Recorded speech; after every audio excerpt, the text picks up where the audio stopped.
pastores, yo decía, esos pastores rateros, esos pastores sinvergüenza, esos pastores que nada más andan engañando a la gente para robarle el dinero, y mírenme aquí arriba, por supuesto sin robar. A ver, de lo que menos hablamos nosotros es del diezmo y de la ofrenda. Gloria al Señor. Yo en el pasado hablaba, hermano, pero hoy digo, de lo poco que yo viví en el mundo, hermano, le doy la gloria al Señor, porque yo fui un vil pecador, hermano, de lo más peor que había en este mundo. Yo fui fisiculturista profesional, yo no tenía miedo a nada, pero ¿sabe qué le tuve gran miedo? Yo un día que se me apareció el diablo enfrente durmiendo y me dijo, te voy a llevar, te voy a matar. Ese día empecé a tener miedo, a temerle al diablo. Y ese día fue que yo empecé, hermano, todo el culturismo se quedó a un lado, porque cuando estás en el espíritu hay algo que sucede ahí antes de todo. Amén. Y se me apareció el diablo, era un hombre peludo con ojos encendidos como de fuego. Y yo estaba empezando a dejar de tomar para asistir a la iglesia. Me iba yo a casar. Entonces yo empecé a querer buscar de Dios y el diablo me estaba persiguiendo. Ahí fue cuando yo empecé a buscar a Dios. Pero hermanos, ¿cómo no creer en lo sobrenatural? Si nuestro Dios es sobrenatural. ¿Cómo no creer en los ángeles si los ángeles son mensajeros de Dios? ¿Cómo no creer en el Espíritu Santo si el Espíritu Santo hace rato me habló? Amén.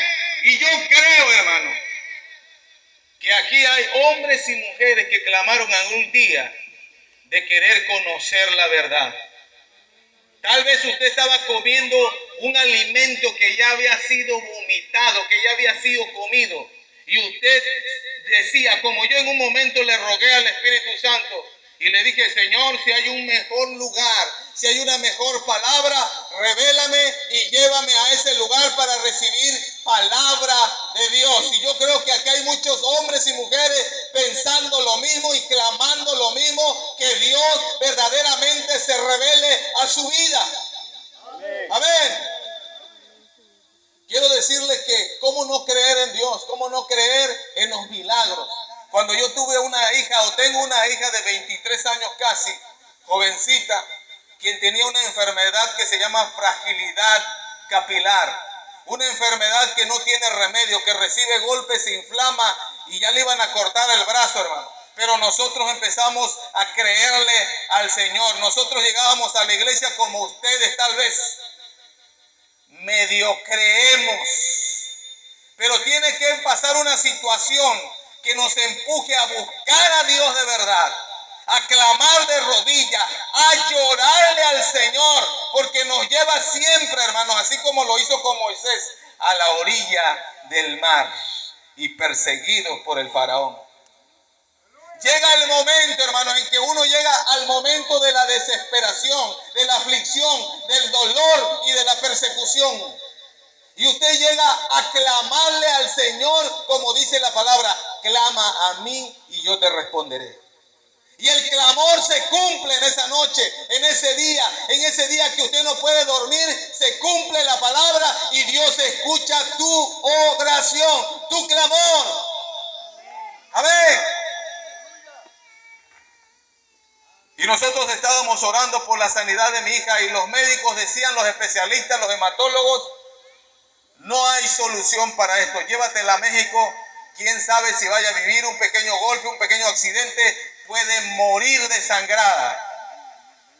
Entonces, hermanos, nosotros clame y clame al Señor, clame y clame al Señor. Se la llevamos a una química, le llevamos todos los estudios.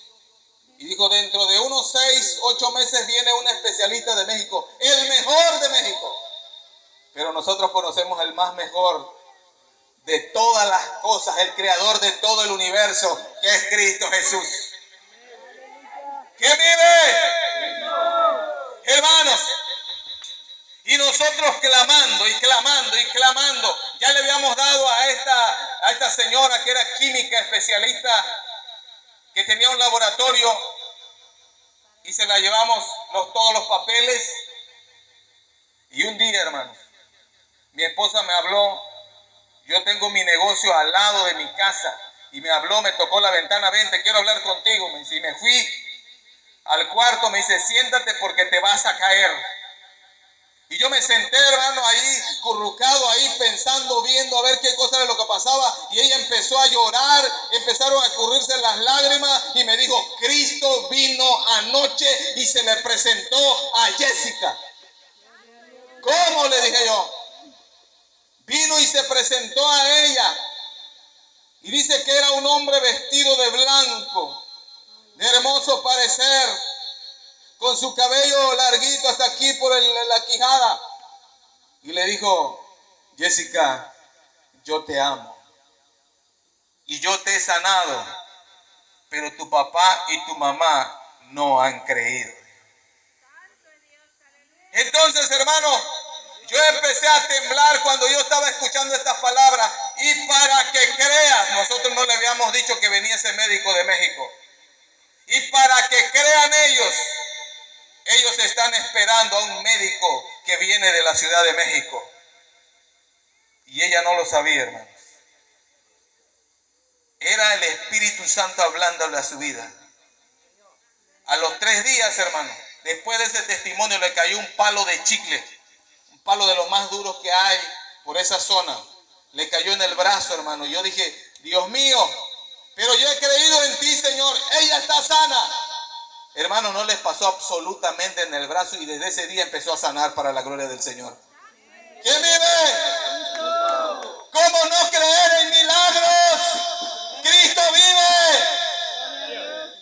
Después mi esposa empezó a tener problemas en el vientre, empezó a tener problemas, hermano, le hicimos estudios, resultó que tenía un quiste ahí del tamaño de una naranja y el médico nos decía, nos espantaba, no tiene otra solución más que operar, la operación cuesta 18,000 pesos, entonces yo creía en el Señor y le dije, el Señor te tiene que sanar.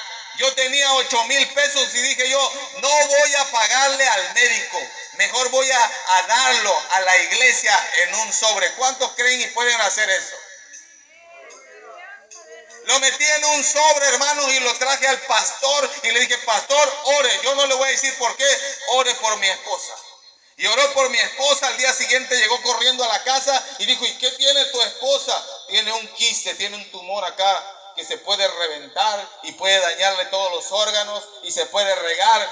Híjole, dice él, todavía como los tabasqueños. Y nosotros empezamos a clamar, a orar y a pedirle al Señor, hermanos, y todavía nos fuimos a un evento a Villahermosa. Y allá estuvimos por 3 días y regresamos y le hicimos los estudios a mi esposa. Y antes de hacerle los estudios a mi esposa, le dijo el médico, ¿y qué haces aquí tú? Me dijo, a mí me regañó. ¿Qué haces aquí? Tu esposa debería estar operada, se le va a reventar eso y se va a enfermar y se va a morir. Le digo, doctor, por favor, chéquele, hágale el ultrasonido. Y le oprimía haciéndole el estudio, hermano, y no había absolutamente nada para la gloria del Señor. Lo increíble, dice el doctor, es que ni siquiera hay cicatriz. Ni siquiera hay una cicatriz, se desapareció totalmente. Y mi esposa acostada en el camastro ese empezó a llorar y yo dije, gloria al Señor. Amén. Cristo vive, Cristo es real, Cristo es todopoderoso, no hay nada imposible para Él. Hace poco, hermano, le salió un mioma. Y empezó a sangrar demasiado. Y ahí es donde yo entiendo a la mujer del flujo de sangre que tenía 12 años.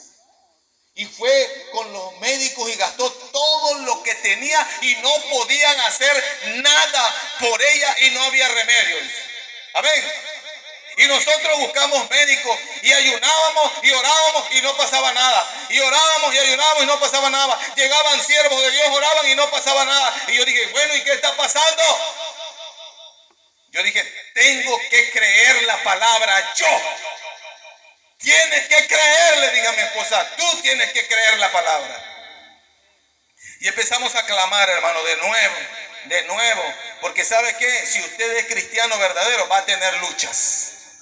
Porque a mí me da risa de algunas mujeres y algunos hombres dicen, ay, el Señor manda a sus mejores guerreros las mejores luchas. Y está acostada en su cama. Y nada más lo sube en el Face, nada más lo sube en el WhatsApp. No, hermano, los verdaderos guerreros están luchando. Amén. Los verdaderos guerreros tienen batallas todos los días.